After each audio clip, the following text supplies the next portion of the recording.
I was actually born the son of a drug dealer and a con man in LA. That's my heritage. And we were very poor, but I didn't actually miss out on some of the fun things like going to Disneyland.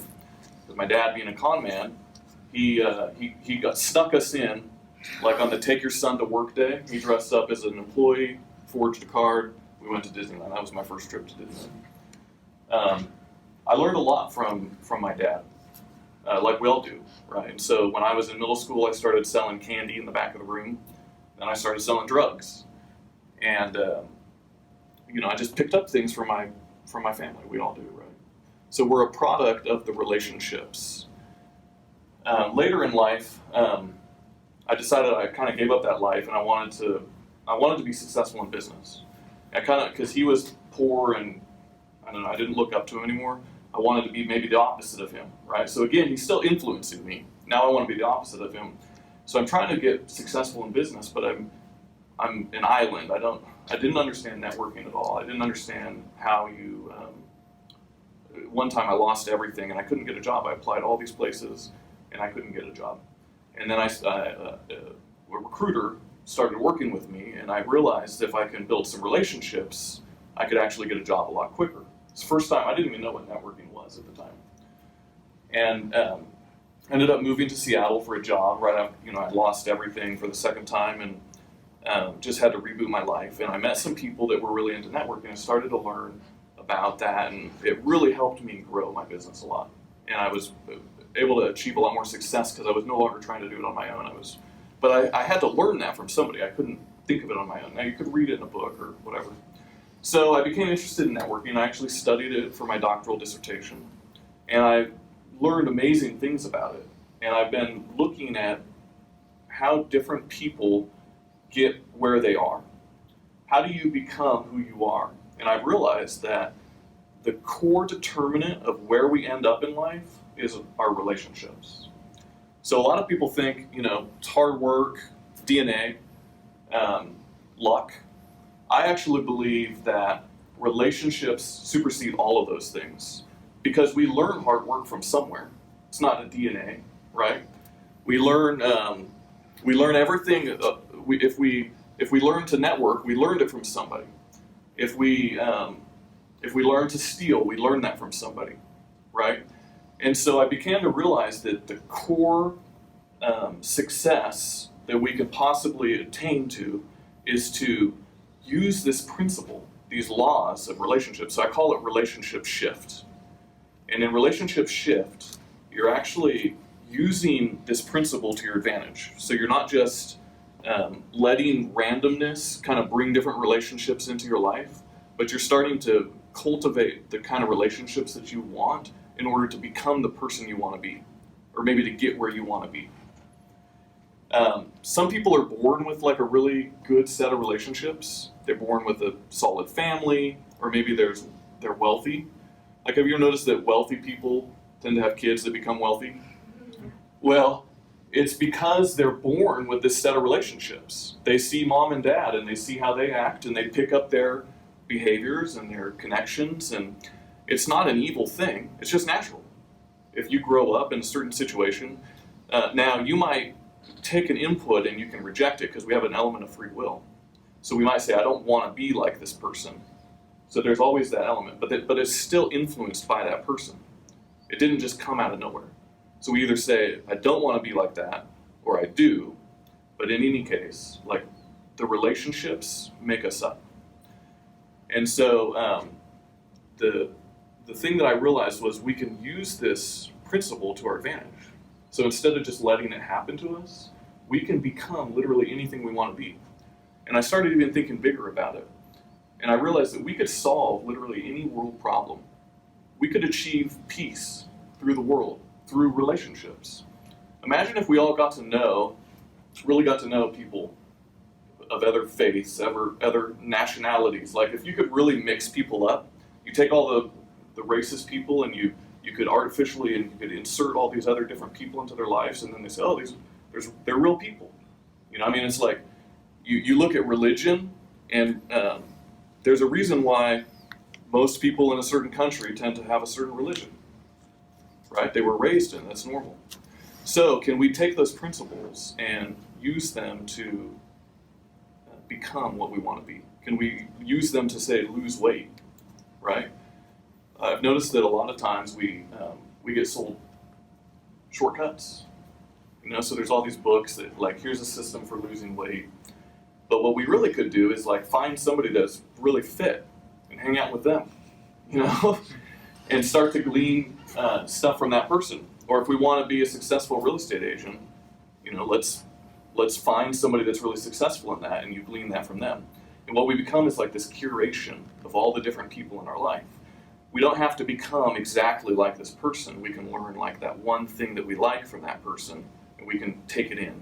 And the more we're with them, they rub off on us. So I found it interesting because if you say we become like the people that we hang out with, most people would agree with that. It seems like it's kind of common sense. Like, remember, mom was like, I don't want you hanging out with those kids. Like, that was a reason. She didn't want you to become like them. She knew that was going to happen. So as I was asking a lot of different people, hey, what do you think about this concept? Everybody's just like, yeah, I agree with that. And yet, like, by and large, nobody's really they're not using that concept like intentionally to become a certain person or get somewhere in life or achieve some certain goal. And so I became really interested in why that was. And I started to develop some laws around how to utilize this principle, because it's not enough just to know it, but are there some laws that we can count on to help us do this thing? So I wanted to take you through a couple of the laws. I've actually come up with 26, but we don't have time for that here. So the first law I want to talk about is called the law of rising. So one of the things I began to notice in life in general was, and it could be in business success, or it could be in happiness, or it could be in any number of different things. It's not related, a lot of times we think networking is related to like business success or getting a job, but it really affects every aspect of our life, right? But I began to notice that most people are kind of like clumped at the bottom. Like if you imagine like the horizon, everybody's sort of like crawling over themselves and sort of at this kind of clumped level. And then there's a few people that are like way up in the atmosphere, like they're stars or they're in the clouds, and there's all sorts of like open space up in the atmosphere, and everybody down at the bottom is like crawling over each other to get to the top of the pile. And I realized that I think that we stay in the pile because that's what we were born in, that's what we know, right? So in the pile, it's kind of like we use peer pressure to teach each other that you got to do that. But there's nothing really preventing us from jumping up to the stars. And I think how we do that is by getting some stars in our life and letting them rub off on us. And I think that's attainable to anybody. So this idea that we can rise as high as we want to rise. I know, like, I remember being in high school, and a lot of, I had several teachers say, hey, this idea that you can rise between the classes is just a false idea. It's not actually real. And I heard that a number of times, and my daughter actually is in community college, and she just heard it recently too, and I was thinking about that. And I think it's not that the system is broken. I think it's that the relationships are enforcing that system. So if you're born into the lowest quintile, you tend to have a lot of relationships in the lowest quintile. They may not know how to jump out of it, or they teach you habits that are going to keep you in that quintile. If you're born at the top quintile, you naturally, because of connections, and it's easy to stay there. And so what I realized was there's a couple of points at which you can really launch, and one of them is like, say, after college. So if you're able to work really hard and go to Stanford, say, and you're gonna at Stanford, you're gonna make some really great connections with lots of different people, powerful people, smart people, and if you do that correctly, you can kind of like jump way up, take a big jump, right? But you got to get to Stanford.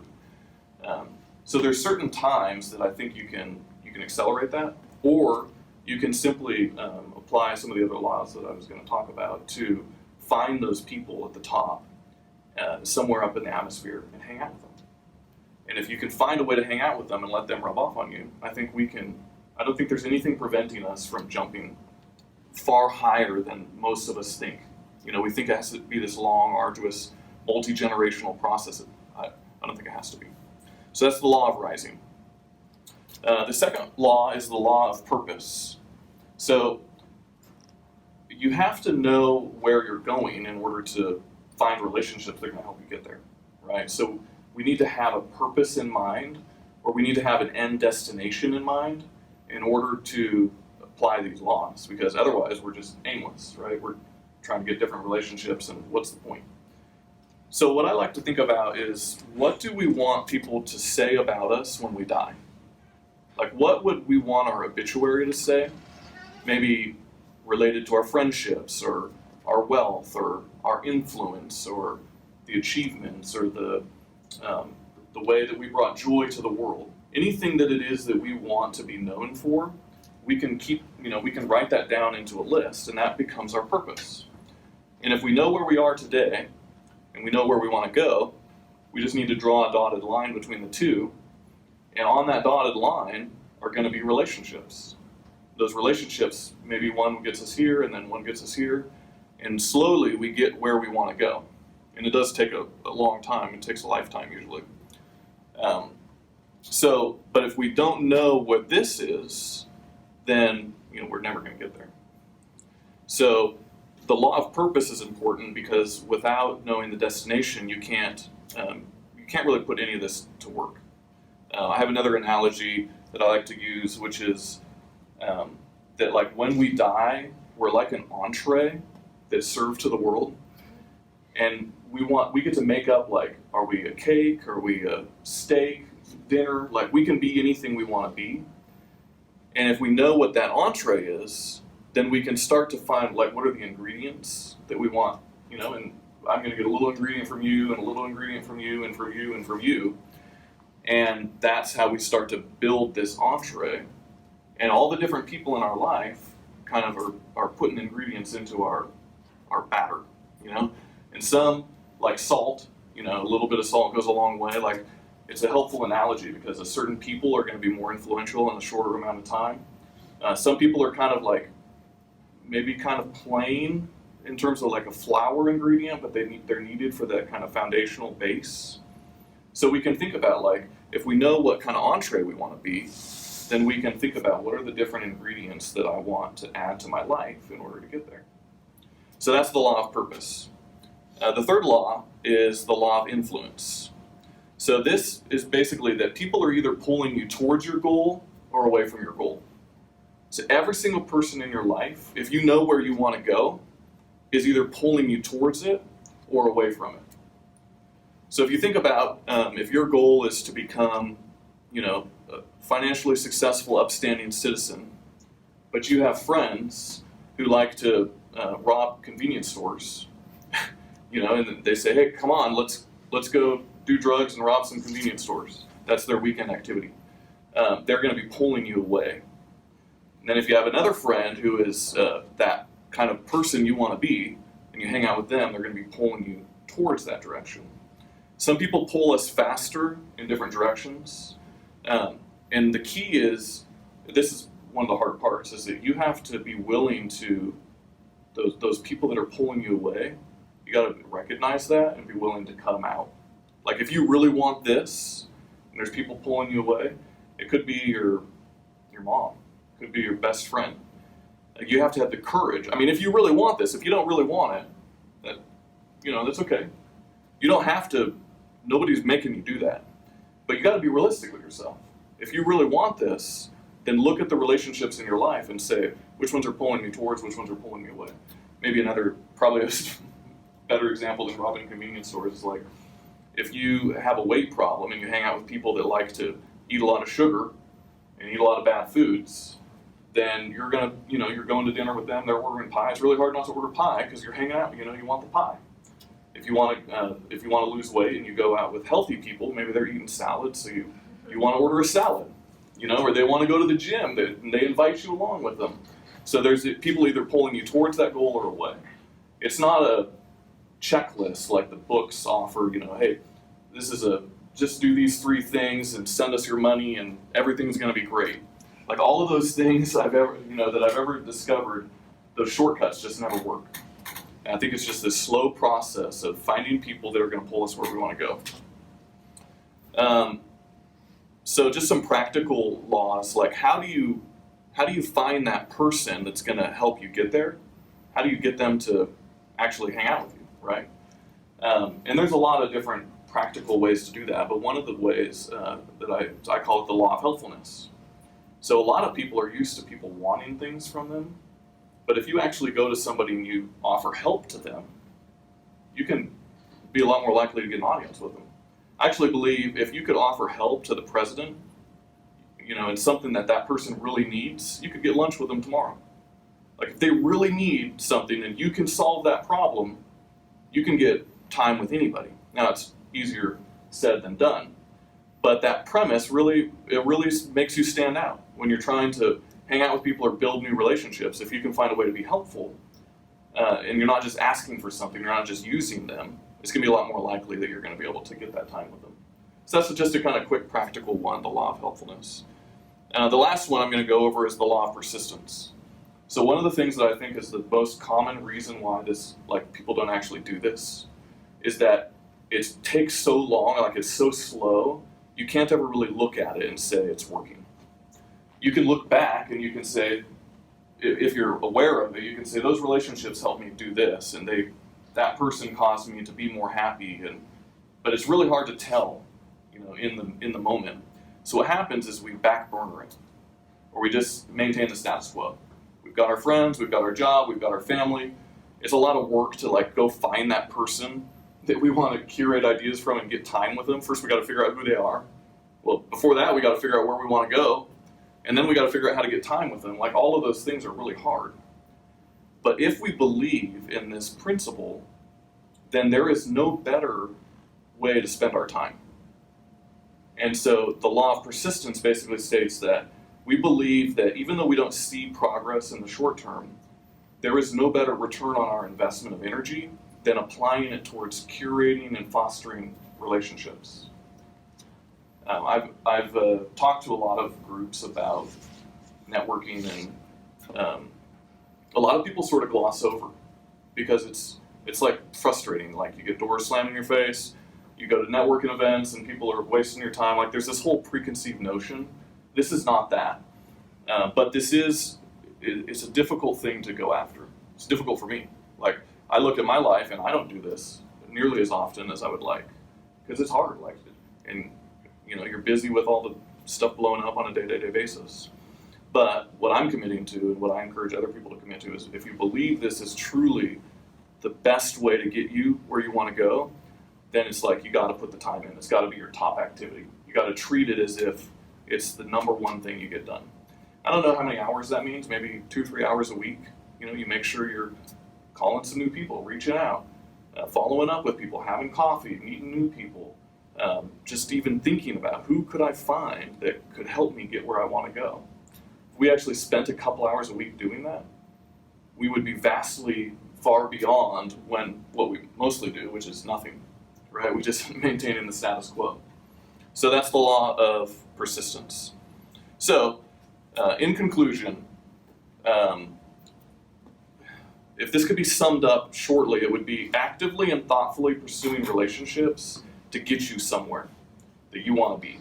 The person you want to be, or the lifestyle that you want to have, or the thoughts that you want to have, whatever it is, it works for anything because we are just made up of relationships in our life. So anything that we want, we can get through relationships. And so it's just thoughtfully and actively pursuing that rather than letting kind of random chance control our fate, which is basically what we do. The relationships that we come into contact with, it's basically random. It's basically directionless. Like we're kind of just doing it on our own. We're trying to get that promotion. We're trying to get ahead. We're trying to get this. We're trying to get that. We're not really thinking about how, we could actually take control of this process rather than just letting it randomly happen to us. So what I would encourage you in is that there is no greater way to spend your time than this. I firmly believe that. This is the best ROI that you could possibly have on any activity that you could do, because you can literally go anywhere.